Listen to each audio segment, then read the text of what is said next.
গেল বছর মানে 2024 সাল সাকিবের জন্য একেবারে বাজে গেছে। অফ দ্য ফিল্ডে যা ঘটেছে, অথবা যা চেয়েছেন দেশের হয়ে, অথবা শেষ টেস্ট খেলতে চেয়েছেন, কিছুই হয়নি। সাকিব আল হাসানের বছরটা একেবারে খারাপ গেছে। 25 সাল কি ভালো যাবে, বা সাকিবের জন্য ভালো কিছু অপেক্ষা করছে, এই প্রশ্ন করা হলে বা এই প্রশ্নের উত্তর খুঁজতে গিয়ে যেটা পেয়েছি সেটা আরো হতাশার, যে সাকিব প্রথমবারের মতো বিসিবি চুক্তি থেকে বাদ পড়তে যাচ্ছেন। এই যে 25 সাল শুরু হয়ে গেছে, নতুন বছরে নতুন চুক্তি করতে যাচ্ছে বিসিবি, সেই চুক্তির খসড়া হয়েছে, সেই খসড়াতে সাকিব আল হাসানের নাম নেই। মানে 3 ফরম্যাটে আগে যার সাকিবের নাম ছিল, হয়তোবা মাঝখানে কিছু সময় ছিল যখন সাকিব আল হাসান নিষিদ্ধ ছিলেন, তখন চুক্তিতে ছিলেন না। কিন্তু এই সাকিব প্রথমবারের মতো একটা ফরম্যাট খেলছেন বা খেলতে চেয়েছেন, তারপরেও চুক্তিতে থাকতে পারছেন না। হ্যাঁ, টি-20 থেকে অবসর নিয়েছেন, টেস্টে অবসরটা নিতে পারেননি, বা অবসর বলতেই পারি আমরা।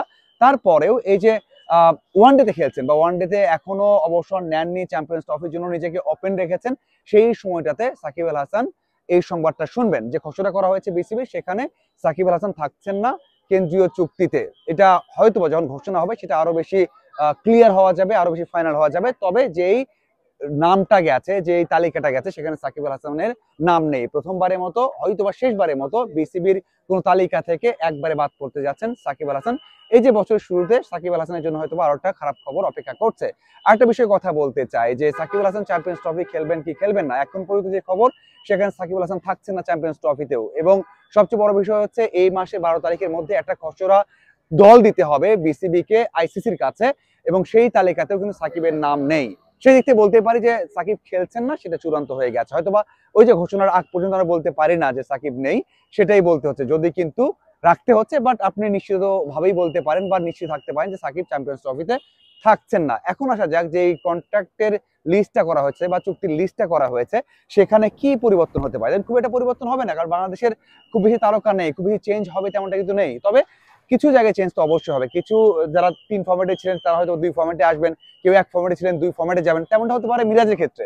মিরাজ টি-20তে খেলতে চান না, বা টি-20 থেকে একটু বিরতি চান, অথবা দূরে থাকতে চান, সেটা কিন্তু বলেছেন বা জানিয়েছেন বা আভাস দিয়েছেন। সেই ক্ষেত্রে মিরাজ হয়তো বা টেস্ট এবং ওয়ানডে থাকবেন। এছাড়া আমরা বলতে পারি যে নাইম হাসান যে স্পিনার আছে, সেই নাইম হাসানও হয়তো বা টেস্ট থেকে তার চুক্তি যেটা ছিল সেটা হারাতে পারেন। এছাড়া খুব বেশি নাম নেই। আমরা বলতে পারি যে আর একটা নাম মেহেদী হাসান মিরাজ বললাম, শান্তর কথা বলতে পারি, যে শান্ত হয়তো বা টি-20 থেকে অধিনায়কত্ব করবেন না, সেটা তো বলেই দিয়েছেন। তার মানে কি টি-20 খেলবেন না? হ্যাঁ, খেলবেন, এবং তাকে 3 ফরম্যাটে রাখার সম্ভাবনাই বেশি, যে 3 ফরম্যাটের চুক্তিতে তিনি থাকবেন। এছাড়া খুব বেশি একটা পরিবর্তন আসবে না। নতুনদের মধ্যে হয়তো শামীমকে রাখা যেতে পারে, শামীম আগে ছিলেন না। এছাড়া আহ সোহানের কথা আমরা দেখেছি, সোহান হয়তো বা টি-20 ছিলেন, থাকবেন না হয়তোবা, কারণ ম্যাচ খেলেননি এর মধ্যে। এবং নতুন করে কি বিবেচনা করা হচ্ছে সেটাও মাথায় রাখতে হবে।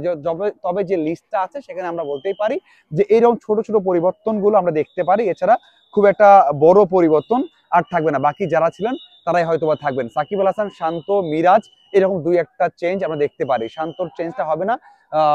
যেটা বললাম, মিরাজ হয়তোবা 2 ফরম্যাটে থাকবেন এবং সাকিব আল হাসান থাকছেন না। অবশ্যই আপনি জানাবেন যে এই সিদ্ধান্তগুলো কেমন হচ্ছে বিসিবির, কমেন্ট করে জানাবেন। আশা করি আরো আপডেট এবং বিশ্লেষণ নিয়ে হাজির হয়ে যাব। ধন্যবাদ সবাইকে।